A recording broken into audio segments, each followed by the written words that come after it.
तुरंत पूछता है, शोक? कैसा शोक? शालिनी अभिमन्यु के सवाल का जवाब देते हुए कहती है, अघोरी की मौत का शोक। भूल गए? अघोरी एक नर कुत्ता था, तो कुत्ते तो उसकी मौत का शोक मनाएंगे ही ना। लगता है उन कुत्तों को पता चल गया है कि अघोरी की मौत हो चुकी है, तभी उन्होंने रोना शुरू कर दिया है। और देखना, ये कुत्ते आज सारी रात रोने वाले हैं। आज की रात गुजारना आसान नहीं होगा। कछुआ डरते हुए कहता है, ऐसा मत बोलो शालिनी, मुझे डर लग रहा है।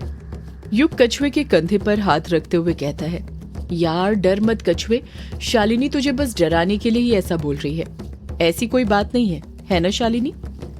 इतना कहकर युग शालिनी की तरफ देखने लग जाता है। शालिनी अपनी बात पर अड़े रहते हुए कहती है, नहीं युग जी, मैं सच बोल रही हूँ। आज की रात यादगार रात होने वाली है, खौफ से भरी हुई रात, जिसे आप कभी नहीं भुला पाएंगे। कछुआ जहां पर था वहीं पर रुकते हुए कहता है, यार मैं और आगे नहीं चल सकता, पता नहीं आगे क्या होगा। कहीं आगे वो अघोरी के दोस्त, वो जंगली कुत्ते हुए और वो हमें कच्चा खा गए तो? हमें अघोरी का कातिल समझकर? कायर कहता है, कछुए ये तू कैसी बहकी बहकी बातें कर रहा है? कछुआ बड़बड़ाता है, नहीं मैं आगे नहीं जाऊंगा, तुम्हें जो करना है यहीं पर करो। अघोरी की अस्थियों को दफनाना है तो यहीं पर दफनाओ, पर मैं नहीं चलने वाला आगे। अभिमन्यु अपने आसपास देखते हुए कहता है, यहाँ पर कहाँ दफनाएंगे? तुझे दिख नहीं रहा? यहाँ पर चारों तरफ बांस फैले हुए हैं। युग ने कितनी मेहनत से ये बांस की फसल उगाई है। कछुआ अपनी जिद पर अड़े रहते हुए कहता है, मुझे नहीं पता, पर मैं आगे नहीं चलने वाला। युग कहता है, कछुए ये रास्ता है, तू क्या चाहता है? हम अघोरी की अस्थियों को रास्ते में दफना दें, ताकि रोज ग्रेवयार्ड कोठी आते जाते वक्त उसकी अस्थियों पर से गुजरे। कछुए के कहने से पहले ही शालिनी भारी आवाज में कहती है, ये एकदम सही है युग जी, उस अघोरी की जगह कदमों में ही है। जैसे ही शालिनी ये बात बोलती है, सब लोग उसकी तरफ एकटक नजर से देखने लग जाते हैं। शालिनी आगे कहती है, वो अघोरी बाकी अघोरी की तरह नहीं है जो उसकी पूजा हो। उसने अपनी जिंदगी में बहुत पाप किए हैं और अब यही उसके कर्मों की सजा है। यहीं पर दफना दीजिए उसकी अस्थियां। युग मना करते हुए कहता है, पर ये रास्ता ग्रेवयार्ड कोठी के एकदम सामने है शालिनी, तुम खुद देखो, हम बस 10-11 कदम ही ग्रेवयार्ड कोठी से दूर आए हैं। कछुआ झट से कहता है, तो क्या हुआ युग, हमें तो अघोरी की अस्थियों को दफनाने से मतलब है ना, चाहे हम कहीं भी दफनाएं, ग्रेवयार्ड कोठी की जमीन पर या कहीं और। युग पलटकर कुछ कहता उससे पहले ही कायर कहता है, यार युग सच कहूं ना तो अब मेरे पैरों में भी बिल्कुल जान नहीं है, मैं भी बहुत थक गया हूँ। यहीं पर दफना देते हैं ना अघोरी की अस्थियों को और खत्म करते हैं ये सब। कछुआ, शालिनी और कायर के कहने पर युग और अभिमन्यु उन तीनों की बात मान लेते हैं और वहीं पर अस्थियां दफनाने के लिए तैयार हो जाते हैं। कायर और कछुआ तो बहुत थक गए थे, जिस वजह से वो बैठे हुए थे। बस युग और अभिमन्यु गड्ढा खोदने में लगे हुए थे। अभिमन्यु गेंती से गड्ढा खोद रहा था तो युग फावड़े और तगाड़ी की मदद से मिट्टी हटा रहा था। शालिनी बड़े आराम से वहीं पर बैठी हुई थी। शालिनी के चेहरे पर एक अलग ही रौनक थी, जिसे देखकर साफ समझ आ रहा था कि उसे ये सब देखने में बड़ा मजा आ रहा था। उसके चेहरे पर डर का नामो निशान नहीं था, पर कायर और कछुए की कुत्तों के रोने की आवाज सुनकर फटी पड़ी थी। जैसे जैसे अभिमन्यु गड्ढा खोदते जा रहा था, कुत्तों के रोने की आवाज तेज होती जा रही थी। कछुआ अभिमन्यु को टोकते हुए कहता है, यार अभिमन्यु तू इतना गहरा गड्ढा क्यों खोद रहा है? छोटा सा खोद ना, ऐसा लग रहा है जैसे तू सच में अघोरी की अस्थियों के लिए कब्र बना रहा है। अभिमन्यु गेती चलाते हुए कहता है, कछुए तू क्या चाहता है? बस मिट्टी हटा के अस्थियों को गाड़ दूं? अगर कभी चलने से मिट्टी हट गई और अस्थियां किसी को दिख गई तो? कछुआ चुप हो जाता है क्योंकि वो अभिमन्यु के कहने का मतलब समझ गया था। शालिनी बड़े ही प्यार से युग से कहती है, युग जी मैं मदद करूं आपकी कुछ? युग शालिनी को मना करते हुए कहता है, नहीं नहीं शालिनी, मैं कर लूंगा, तुम बस बैठे रहो। अभिमन्यु गेंती से गड्ढा खोद ही रहा था कि तभी जैसे ही वो गेंती को मिट्टी में मारता है, उसे लोहे टकराती हुई वैसी आवाज सुनाई देती है।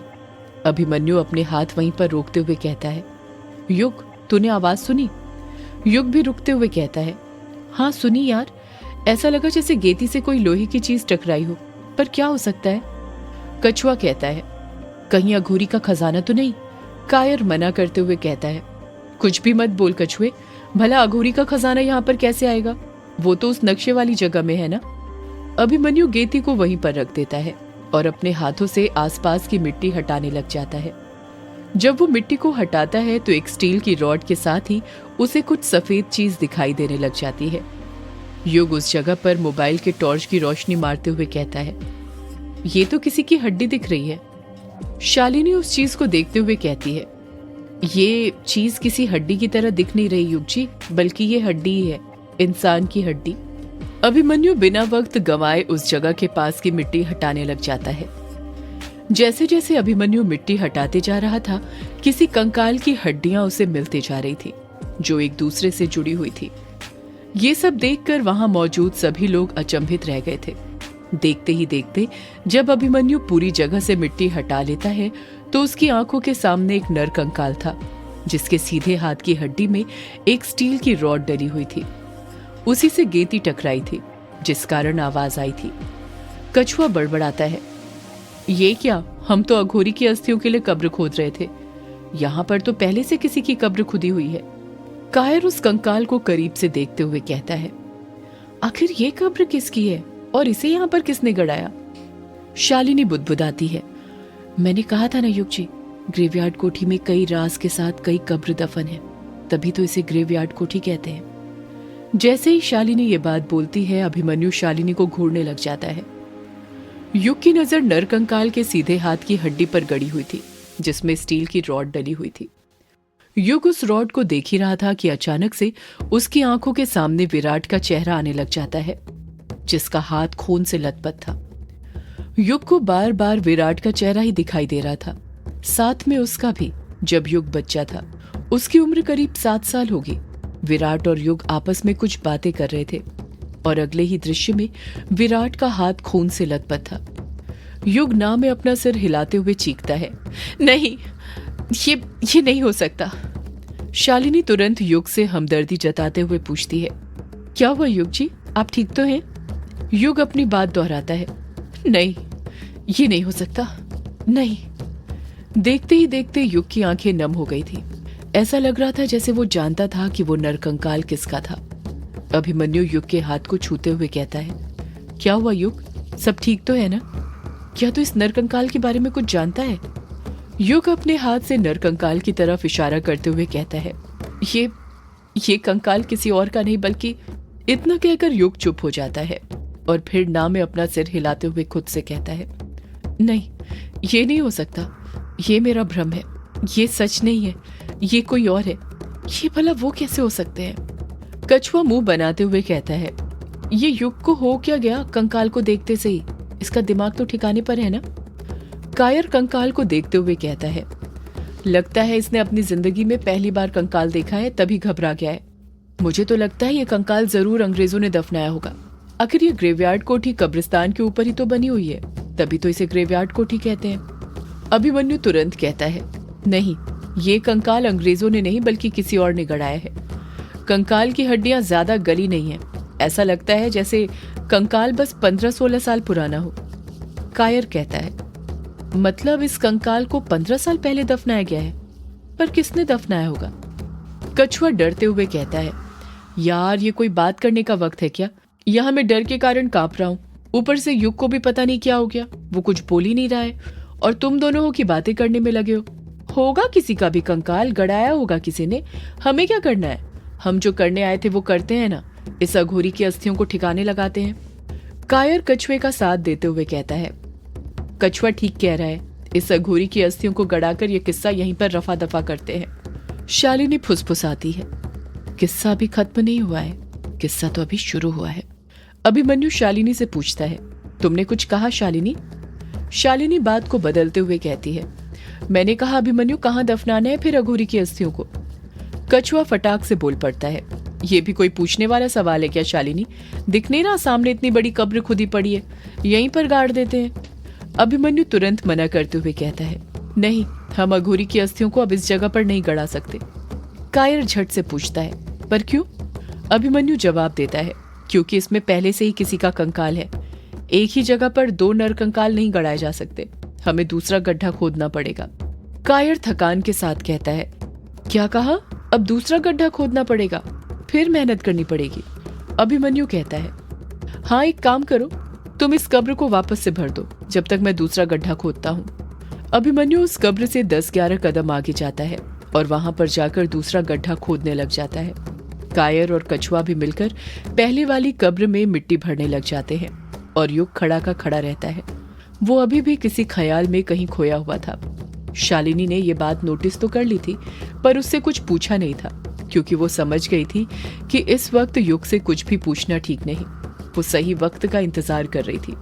कुछ ही देर में अभिमन्यु दूसरा गड्ढा खोद लेता है और उसमें अघोरी की अस्थियों को गड़ा देता है। कायर और कछुआ भी उस कब्र को वापस से मिट्टी से भर देते हैं। सुबह हो गई थी और सुबह के 7 बज रहे थे। इस तरफ वर्चस्विनी और तारा मंदिर की सीढ़ियां चढ़ रहे थे।